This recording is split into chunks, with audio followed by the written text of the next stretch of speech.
বিকেলবেলা চলে আসলাম মাঠে, কিভাবে খেজুর গাছ কেটে ভার পাতে আপনাদের আজকে দেখাবো এবং শেয়ার করব। আর ভিডিওটি ভালো লাগলে অবশ্যই সাবস্ক্রাইব করে চ্যানেলটির সাথে থাকবেন।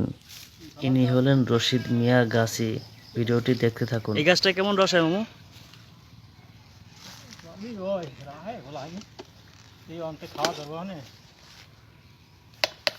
রসের এবারকার গুড়ের দাম কত করে কেজি?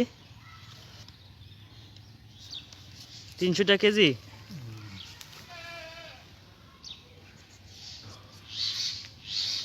আর একবার রসের দাম কত?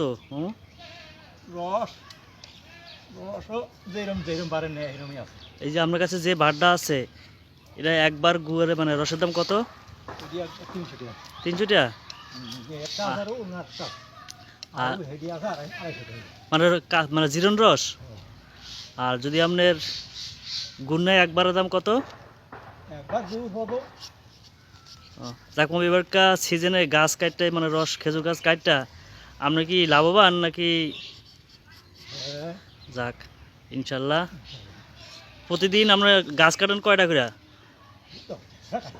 10-12টা। তো 10-12টা আপনার কয়বার মানে রস হয়? 5টা, তাই তো? 5বার করে যদি রস হয়, 5বারে আপনার কয় কেজি গুড় হয়? 5বারে 4 কেজি গুড় হয়। তাহলে 4 কেজি যদি গুড় হয়, তাহলে 4 কেজি গুড়ের দামও তো 1200 টাকা। তা পার ডে আপনার 10-12টা করে গাছ কাটতে আপনার 1200 টাকা ইনকাম। তো এর থেকে লাভজনক মানে ব্যবসা তো আর দেখি না, তাই না? তাহলে কাটতে পারলে লাভ আছে। যাক, আমরা তো এই রস কাটতে প্রতিদিন 1000-1200 টাকা ইনকাম থাকে, তাই না? যাক, আশা করি ভিডিওটি আপনাদের ভালো লাগবে। ইনি হলেন রশিদ মিয়া। ইনি প্রতি সিজনে 10 থেকে 15টা কি 20টা এর বেশি গাছ ঝরেন না। এই কয়টা গাছ দিয়ে ওনার সিজন চলে যায়।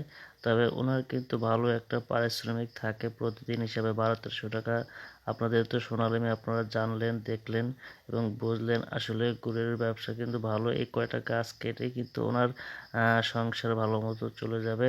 দেখতে পাচ্ছেন এটি কিন্তু একদম রাস্তার সাইডে গাছ। এই গাছটা কিন্তু নাকি মোটামুটি খুব ভালো রস হয়। দেখতে পাচ্ছেন আসলে বয়স হয়ে গেছে, তারপরে সেই আগের মতো নেই, কিন্তু এক সময় তিনি খুব ভালো গাছ রাখতেন। এই গাছটা মোটামুটি মনে হয় ভালো রস হবে দেখা যাচ্ছে, কারণ দেখতে পাচ্ছেন যে রস কিন্তু অলরেডি গলা শুরু হয়ে গেছে।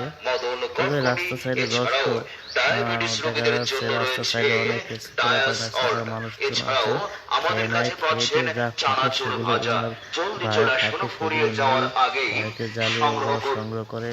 তবে রাস্তার সাইডে যে খেজুর গাছগুলো থাকে, সেই গাছগুলো থেকে আপনার একটু রস কমই পায়, কারণ রাস্তার আশেপাশে যে মানুষজন যাতায়াত করে তারা কিন্তু রস কিন্তু বেশিরভাগ খেয়ে নেয়, কারণ সবাই তো একরকম না। কিন্তু ওনারা যে পরিশ্রম করে গাছ থেকে রস সংগ্রহ করে, এটা কিন্তু মানুষের বোঝা উচিত যে এত পরিশ্রম করে গাছ থেকে রস সংগ্রহ করে সেই রস খাওয়া মানে চুরি করে খাওয়াটা আসলেই ঠিক না। তবে রস চেয়ে যদি খায় অবশ্যই গাছে দিবেন, 1 গ্লাস না 2 গ্লাস দিয়েও খেতে দিবেন। কিন্তু এভাবে যদি মানে না জানিয়ে যদি খেয়ে নেয়, গাছে কিন্তু অবশ্যই মন থেকে কষ্ট পায়। আশা করি ভিডিওটি ভালো লাগবে, আর ভালো লাগলে সাবস্ক্রাইব করে সাথে থাকবে।